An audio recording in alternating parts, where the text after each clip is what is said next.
أعوذ بالله من الشيطان الرجيم بسم الله الرحمن الرحيم وإذ قال إبراهيم رب اجعل هذا بلدا آمنا وارزق أهله من الثمرات من آمن منهم بالله واليوم الآخر قال ومن كفر فأمتعه قليلا ثم أضطره إلى عذاب النار وبئس المصير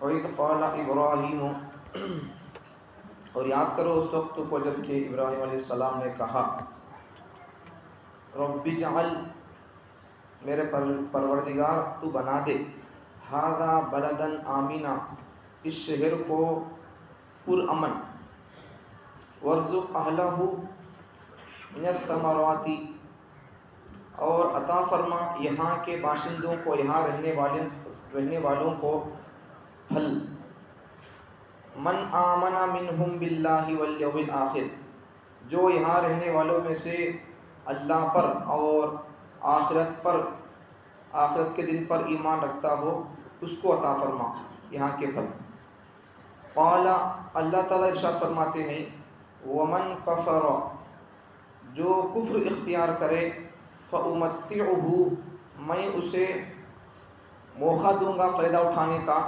قلیلاً بہت تھوڑا ثم اضطرہ پھر میں اسے مجبور کروں گا الی عذاب النار دوزخ کے عذاب کی طرف وبئس المصیر اور دوزخ کا عذاب وہ جگہ بھیانک جگہ ہے اور بری جگہ ہے۔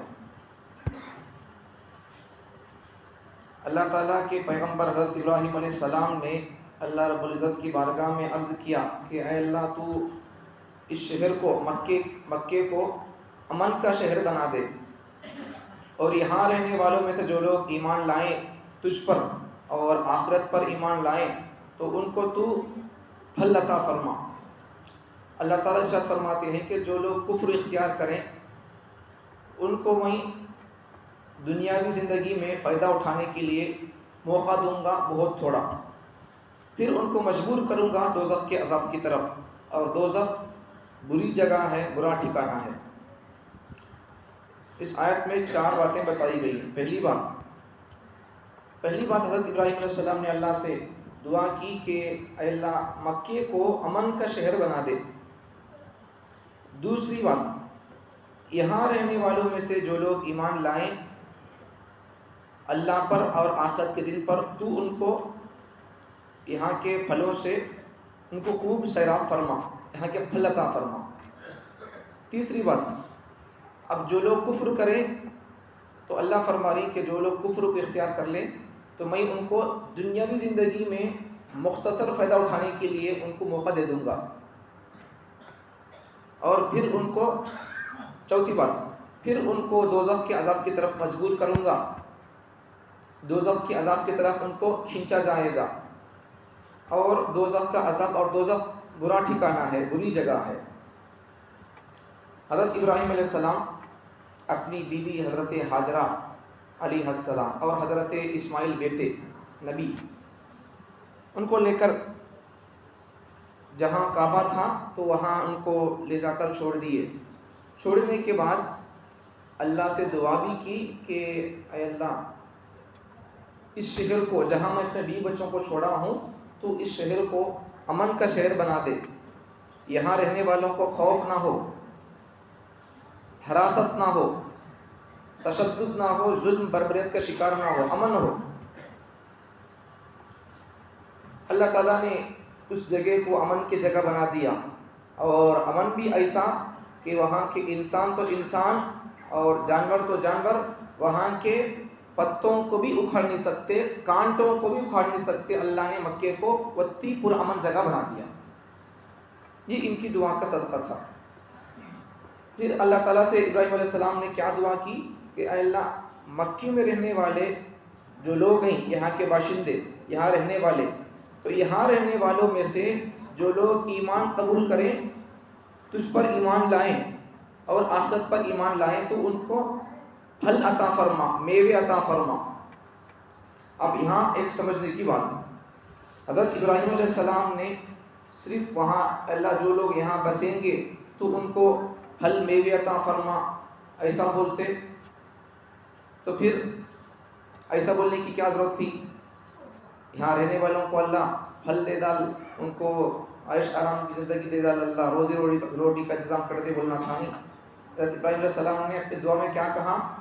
وَارْزُقْ أَهْلَهُ مِنَ الثَّمَرَاتِ مَنْ آمَنَ مِنْهُمْ بِاللَّهِ وَالْيَوْمِ الْآخِرِ، یہاں رہنے والوں میں سے جو لوگ اللہ پر اور آخرت کے دن پر ایمان لائیں ان کو پھل میوے عطا فرما، یہ دعا کی۔ اب یہ ایمان لانے والوں کے لیے یہ انتظام فرما اللہ پر آخرت پر، یہ شرط کیوں لگائی؟ سوال۔ وہ شرط حضرت ابراہیم علیہ السلام نے اس لیے شرط لگائی ایمان کی، اللہ پر اور آخرت کے دن پر ایمان کی، اس لیے کہ پچھلی آیت میں اللہ تعالیٰ ارشاد فرمائے تھے کہ حضرت ابراہیم علیہ السلام نے دعا کی تھی، اللہ تعالیٰ حضرت ابراہیم علیہ السلام کو آزمایا تھا، آزمانے کے بعد اللہ تعالیٰ نے ان سے کہا تھا کہ میں تم کو امام بناؤں گا لوگوں کا۔ تو حضرت ابراہیم علیہ السلام نے اللہ سے دعا کی کہ اے اللہ صرف مجھے امام بنائیں گے آپ یا میری اولاد میں سے بھی آپ امام بنائیں گے؟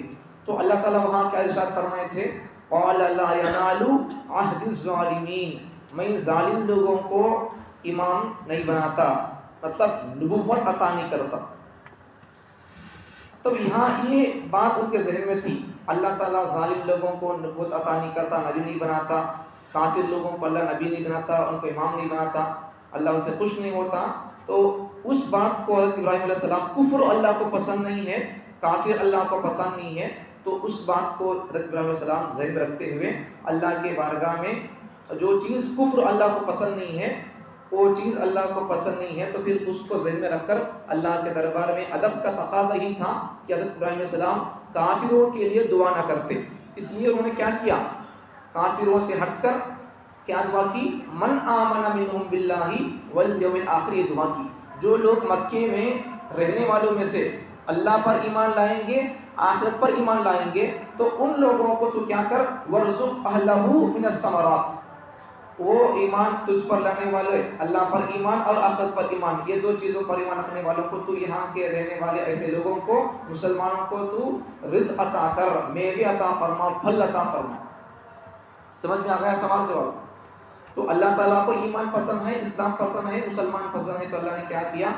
تو اوپر کی آیت میں اللہ کہا تھا میں ظالموں کو نبوت عطا نہیں کرتا، تو اس لیے ابراہیم علیہ السلام نے اللہ کے منشے کے مطابق ہی دعا کی ہے، ایمان والوں کو اور آخرت پر، اللہ پر آخرت پر ایمان رکھنے والوں کو پھل عطا فرما، دعا اس لیے کی ہے۔ اللہ کے دربار میں کافروں کے لیے دعا نہیں کر سکتے، کافروں کو شکر عطا فرما، کافروں کو چین عطا فرما، ان کے لیے، کافروں کے لیے جنت کی دعا نہیں، عیش آرام کی دعا نہیں، کافروں کے لیے اگر دعا کرنا ہے تو ان کے لیے کیا دعا کرو؟ ہدایت کی دعا کرو، ان کے لیے ایمان کی دعا کرو۔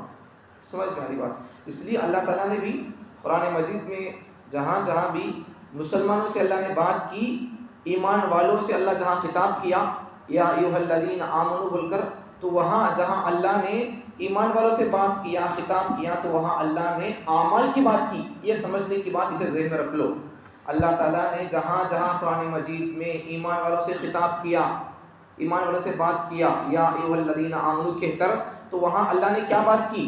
اعمال کی بات کی، نماز کی بات کی، روزے کی بات کی، زکوٰۃ کی بات کی، حج کی بات کی، طہارت کی بات کی، پاکیزگی کی بات کی، حیا اور پاک دامنی کی بات کی، حلال کی بات کیا، یہ اعمال کی بات کی اللہ تعالیٰ نے۔ کس سے؟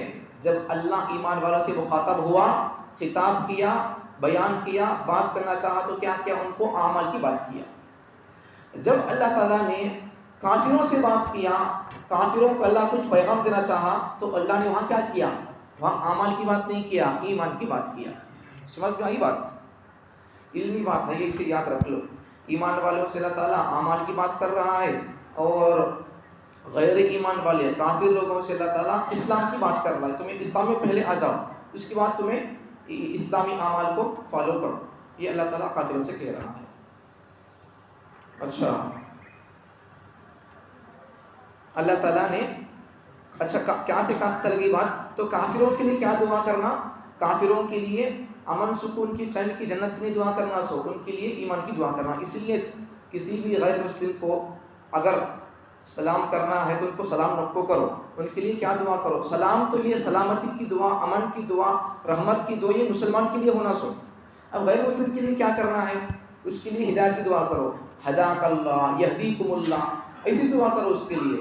لوگ جانتے نہیں یہ سب مسائل، کیا کرتے پھر السلام علیکم بولتے رہتے، جبکہ ان سلامتی کا اہل نہیں ہے. اسے سلامتی ہونا تو کیا کرنا ہونا؟ ایمان کی، اسلام کی باؤنڈری کے اندر داخلہ لینا پڑتا اسے.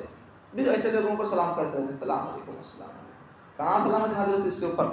سمجھ میں آ رہی بات؟ تو ان کے لیے ہداکم اللہ کہو، ہداک اللہ کہو، یہدیکم اللہ کہو، اللہ تجھے ہدایت دے، ایسی باتیں بولو ان کے لیے، کوئی بات نہیں ہے. تو ان کے سلام نہیں کرتے. اچھا اگر غیر مسلم سوال کرے تو تمہیں پہلے سلام ان کو کرو نہ کو، ایسا بول کر کرنا ہو تو کیا بولو؟ ہداک اللہ بول کر بولو اسے. سمجھ میں آ رہی بات؟ اگر ان پہلے سلام کیا تو کیا کرنا؟ اب یہ جواب تو ہداک اللہ کا جواب کب ہے، یہدیکم اللہ کا جواب کب ہے؟ جب پہلے ان سلام کیا تو اس کے جواب میں یہ جواب دینا ہے، یا پھر جیسا بھی ہو. لیکن جب ہمارے کو پہلے سلام کرنا ہے یا اس کو سلام کرنا ہے تو کیا کرنا ہے، یا ان سلام کر دیا ہمارے کو تو کیا کرنا؟ جب بھی یہ دعا دے اسے ہداک اللہ بولو اسے، چاہے ان پہلے کریں یا ہم پہلے کریں، اس کے لیے ہدایت کی دعا اچھا ہے، افضل ہے، اور اس کے لیے یہی بہتر ہے، ورنہ اس کے لیے سلامتی کی دعا قبول بھی نہیں ہو سکتی. اچھا آگے حضرت ابراہیم علیہ السلام یہ دعا کرنے کے بعد اللہ تعالی ارشاد فرماتے ہیں کہ جو آدمی کفر کو اختیار کرے گا میں اسے دنیاوی حساب سے مختصر فائدہ اٹھانے کا موقع دوں گا. مطلب کیا؟ اب دیکھو اللہ تعالیٰ روزی روٹی، یہ نماز پڑھتو دے تو میں، یاسین سورہ پڑھتو دے تو، قرآن پڑھتو دے تو میں، روزانہ ایک پارہ پڑھتا تو میں تمہارے کھانا دینے کا، روزی دینے کا. قرآن میں چونکہ 30 پارے ہیں، روزانہ ایک پارہ پڑھنا، فجر نماز پڑھنا، فجر کے بعد یاسین سورہ پڑھنا، اس کے بعد یہ سب چیزیں دوسرے اعمال کیا ہے وہ کرنا. اللہ تعالیٰ اگر ایسی شرط لگا دیتا تو پھر کتنے لوگوں کے جنازے اٹھتے، کب سیکھیں گے انہوں کب پڑھیں گے. تو اللہ تعالیٰ نے روزی روٹی کی اللہ تعالیٰ متعلق عام کر دیا اس بات کو. چاہے تم مسلمان ہو تب بھی ہم تم کو روزی سے نوازیں گے، چاہے تم کافر ہو تم کو ہم کیا کریں گے؟ روزی روٹی تم کو روکیں گے نہیں، دے دیں گے. دنیاوی زندگی ہے یہ، دنیاوی زندگی تو امتحان کی جگہ ہے. یہاں اگر کافروں کی اللہ پکڑ کر دیا تو پھر یہ دنیا دارالعمل نہیں ہوگا، پھر دارالجزا ہو جائے گا. عمل کی جگہ نہیں ہوگی، پھر سزا کی جزا کی جگہ ہو جائے گی. اب امتحان نہیں ہو سکتا یہ. تو اس لیے اللہ نے کیا کر دیا، یہاں کافروں کے لیے بھی عیش آرام، کھانا، راحت، چین، سکون اللہ ان کو بھی دے دیا، موقع دے دیا. اب یہاں ان کو عیش آرام مل جائے گا، یہاں ان کو چین مل جائے گا، سکون مل جائے گا، مال دولت سب مل جائے گا، لیکن مرنے کے بعد ان کو عیش آرام کا حصہ نہیں ہوگا. تو اس لیے دنیا کے اندر ہے دینی اعتبار سے آدمی کو چاہیے کہ جو آدمی دنیاوی اعتبار سے ہائی فائی ہے اس کو نہ دیکھے. دنیاوی اعتبار سے جو آدمی ہائی فائی ہے اس کی طرف آدمی نگاہ نہ کرے. جو آدمی دینی اعتبار سے ہائی فائی ہے تو اس کے آدمی اپنا نمونہ بنائے. ان روزانہ ایک پارہ پڑھ رہا، مجھے 2 پارہ پڑھنے چاہیے، اس سے میں زیادہ پڑھنا، زیادہ کرنا، ایسا یہ جذبہ، زیادتی کا جذبہ دین میں دیکھو. دنیاوی اعتبار سے نہ کو دیکھو. دین میں تمہارے سے زیادہ ہے سو لوگوں کو دیکھو، نیکیوں میں، اعمال میں، ان کو دیکھو، شریعت میں، سنت میں. اب دنیاوی اعتبار سے کیا کرو؟ دنیاوی اعتبار سے تمہارے سے کون کم درجے کے لوگ ہیں، غریباں ہیں، تمہیں ان کو دیکھو. اس سے اللہ کا شکر پیدا ہوتا. اچھا یہاں اللہ تعالیٰ نے دنیا کے دستے کیا کر دیا؟ کافروں کی بھی اللہ روزی دے رہا ہے، مسلمانوں کی اللہ تعالیٰ روزی دے رہا ہے. حضرت اسماعیل علیہ السلام کی اولاد میں سے جب تک اللہ نے چاہا مسلمان تھے، ایمان والے تھے، اللہ ان کو روزی روٹی سے نوازتا تھا. چلتے چلتے چلتے کیا ہو گیا؟ مکے کے لوگ شرک کے اندر مبتلا ہو گئے. اور شرک بھی اتنا خطرناک شرک کہ وہ شرک کرنے کے لیے اپنے بت لات، عزا، منات، یہ ان کے بتوں کو رکھنے کے لیے، بتوں کی پوجا کرنے کے لیے انہوں نے صرف اپنے گھر کو ایک محراب بنا کر وہاں بت نہیں رکھے، یا پھر ان کے لیے الگ سے گھر بنا کے مندر دیول بنا کر وہاں ہی بت نہیں رکھے، بلکہ کعبۃ اللہ کے اندر بت لا کر رکھتی ہے. اب وہاں شرک شروع ہو گیا. اب اللہ حضرت ابراہیم علیہ السلام کی دعا کیا تھی؟ جو ایمان لائیں گے ان کو تو اللہ روزی روٹی انتظام کر، ثمرات دے، پھل دے، میوے دے. لیکن اللہ نے کیا کہا؟ قال ومن کفر فامتعه قلیلا ثم اضطره الى عذاب النار. اگر ابراہیم علیہ السلام کی دعا صرف ایمان والوں کے لیے ہوتی ہے، دعا ایمان والوں کے لیے ہی، لیکن اللہ نے کیا کہا کہ جو لوگ کفر اختیار کریں گے، تو حضرت ابراہیم علیہ السلام نے کیا کہا کہ ایمان والوں کے لیے روزی روٹی عطا فرما اللہ. لیکن اللہ کیا ارشاد فرما رہی کہ جو لوگ کفر اختیار کریں گے میں ان کو بھی روزی روٹی دوں گا کچھ مدت کے لیے، لیکن بعد میں کیا کروں گا؟ ثم اضطره الى عذاب النار. ان کو پھر میں کیا کروں گا؟ دوزخ کی طرف کھینچ کر لے جاؤں گا، ان کو مجبور کروں گا دوزخ کی طرف. تو یہاں حضرت اللہ تعالیٰ حضرت اسماعیل علیہ السلام کی اولاد میں سے جب تک اللہ نے چاہا ایمان والے تھے ان کو روزی روٹی ملتی تھی. اب جب مشرک لوگ پیدا ہو گئے، ان کو شرک بھی کرنے لگے، تب بھی اللہ نے ان سے روزی روٹی کو اللہ روک کے نہیں رکھا، اللہ ان کو بھی روزی روٹی عطا کرتا رہا. لیکن یہاں ان کو عیش روزی روٹی کیا کیا کرنا ہے، یہاں من مستی کر لینا، مرنے کے بعد آخرت میں ان کے لیے کوئی حصہ نہیں رہے گا. یہاں اور ایک بات بھی سمجھو، حضرت ابراہیم علیہ السلام جیسا اللہ سے دعا کیے اللہ کعبۃ اللہ کو امن کا گہوارہ بنا، یہاں رہنے والوں میں سے جو لوگ ایمان لائیں گے تو ان کو پھل عطا فرما، بیوے عطا فرما، فروٹ عطا فرما. تو مکے کے اندر ایسے ایسے پھل آپ کو مل جائیں گے، بے موسم پھل مل جائیں گے، بے موسم پھل، ایسے ایسے پھل مل جائیں گے جو عام موسم میں نہیں ملتے، عام دنوں میں نہیں ملتے. مثال کے طور پر اب یہ آموں کا زمانہ نہیں ہے، لیکن پھر بھی اگر آپ وہاں جا کر دیکھیں گے تو وہ پھل آپ کو مل جائے گا. تو بعض حضرات کہنے والوں نے یہ یہاں تک کہا، کتاب کے اندر ہے کہ وہاں صرف پھل میوے یہ نہیں ملتے مکے کے اندر، وہاں کاشتکاری نہیں ہے، کھیتاں زراعت کرنے کی چیزیں نہیں ہے وہاں، لیکن پھر بھی زراعت کرنے کے یا کسی بھی قسم کی مشنریز، بہت مضبوط قسم کی مشنریز وہاں آپ کو مل جائیں گی. جبکہ وہاں کاشتکاری کے لیے یا شجرکاری، جھاڑاں پیرنے، بیج ڈالنے کی وجہ سے وہاں نہیں ہے، لیکن پھر بھی وہاں آپ کو اس قسم کی مشنریز آپ کو مل جائیں گی، کسی بھی قسم کی آپ کو وہاں مضبوط مشنریز مل جائے گی. اللہ تعالیٰ نے کعبے کے اندر پھلوں کو پیدا کرنے، پھلوں کا انتظام اللہ نے کس طرح کیا؟